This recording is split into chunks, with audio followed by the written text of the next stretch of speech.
নমস্কার বন্ধুরা, আজকে আমি আপনাদের সাথে ট্যাংরা মাছের একটা ভীষণ কমন রেসিপি শেয়ার করব, কিন্তু যেটা খেতে একেবারে অসাধারণ।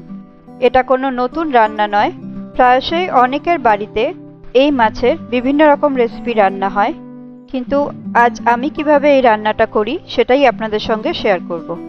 তাহলে চলুন তৈরি করে ফেলছি আজকের রেসিপি, বেগুন দিয়ে ট্যাংরার তেল ঝাল। বাই দ্য ওয়ে, আমি হলাম শ্রী। মালশ্রীর রান্নাঘরে আপনাদের সকলকে স্বাগত। এই রেসিপিটা বানানোর জন্য আমি 300 গ্রাম ট্যাংরা মাছ ব্যবহার করছি।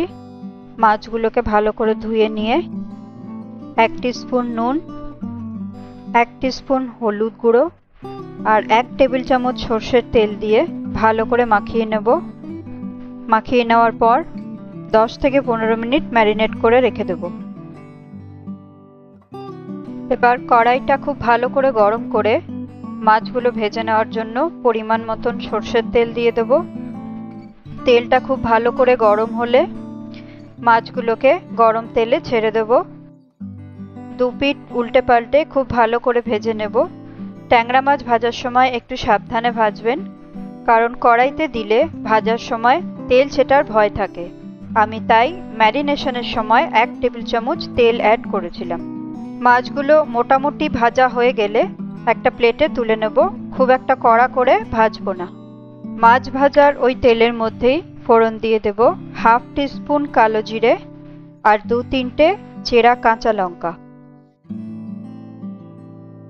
সামান্য একটু নাড়িয়ে চাড়িয়ে নিয়ে 2টো মিডিয়াম সাইজের স্লাইস করা পেঁয়াজ তেলের মধ্যে দিয়ে দেব।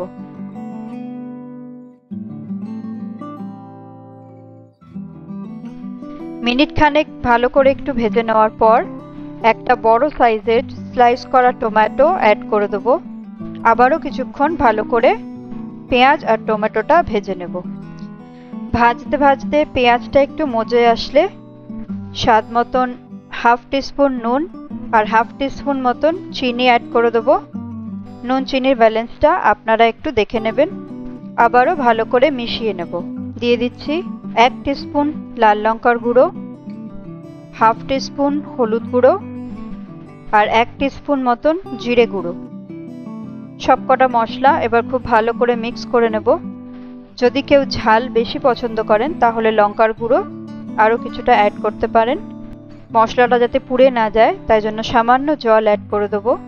আর বেশ কিছুক্ষণ একটু ভালো মতন কষিয়ে নেব। মিনিট খানেক একটু ভালো করে কষিয়ে নেওয়ার পর 2টো মিডিয়াম সাইজের টুকরো করা বেগুন অ্যাড করে দেবো। মশলার সাথে বেগুনটাকে খুব ভালো করে মিশিয়ে নেব। বেগুনটা যাতে একটু ভালো মতন মজে যায় তার জন্য 1 মিনিট মতন ঢাকনা বন্ধ করে গ্যাসটাকে লো ফ্লেমে করে দেব। মিনিট খানেক পর ঢাকনা খুলে বেগুনটাকে আরও একটু নাড়িয়ে চাড়িয়ে নেব। এরপর ভেজে রাখা ট্যাংরা মাছগুলো কড়াইতে দিয়ে দেব। আবারও খুব ভালো করে বেগুন, পেঁয়াজ আর ট্যাংরা মাছটাকে মিশিয়ে নেব। মিক্স করা হয়ে গেলে এবার ফ্লেভারের জন্য কড়াইতে দিয়ে দেব 2 টেবিল স্পুন মতন সর্ষের তেল আর 3টে গোটা কাঁচা লঙ্কা। ভালো করে নাড়াচাড়া করে নিয়ে সেদ্ধ হওয়ার জন্য আরও কিছুক্ষণ ঢাকনা বন্ধ করে দেব। ঢাকনাটা মোটামুটি 2 মিনিট পর খুলে দেব। মাছ আর বেগুন দুটোই খুব ভালো মতো সেদ্ধ হয়ে গেছে আর মশলাও খুব ভালো মতো ঢুকে গেছে। এবার জলটাকে সামান্য একটু টানিয়ে নিয়ে নাড়াচাড়া করে নিয়ে কিছুটা কুচনো ধনেপাতা অ্যাড করে দেব। ধনেপাতার ফ্লেভারটা যাতে নষ্ট না হয়ে যায় তাই নাড়াচাড়া না করে ঢাকনা বন্ধ করে গ্যাসটাকে অফ করে দেব। আজকের রেসিপি বেগুন দিয়ে ট্যাংরার তেল ঝাল তৈরি। আপনারা বাড়িতে এভাবে রেসিপিটা একবার বানিয়ে দেখুন। এটা খেতে একটু ড্রাই হয়, যেটা গরম ভাত দিয়ে অসাধারণ লাগে। তাহলে আপনারা চটপট বানিয়ে ফেলুন আর আমাকে জানান খেতে কীরকম লাগলো। যদি আজকের রেসিপিটা আপনাদের ভালো লাগে তাহলে আমার ভিডিওটি লাইক করুন, শেয়ার করুন আর আমার চ্যানেলটাকে সাবস্ক্রাইব করুন। সকলে ভালো থাকবেন, সুস্থ থাকবেন। আমি শ্রী। আপনাদের সকলের সাথে দেখা হচ্ছে নেক্সট একটি রেসিপির সাথে।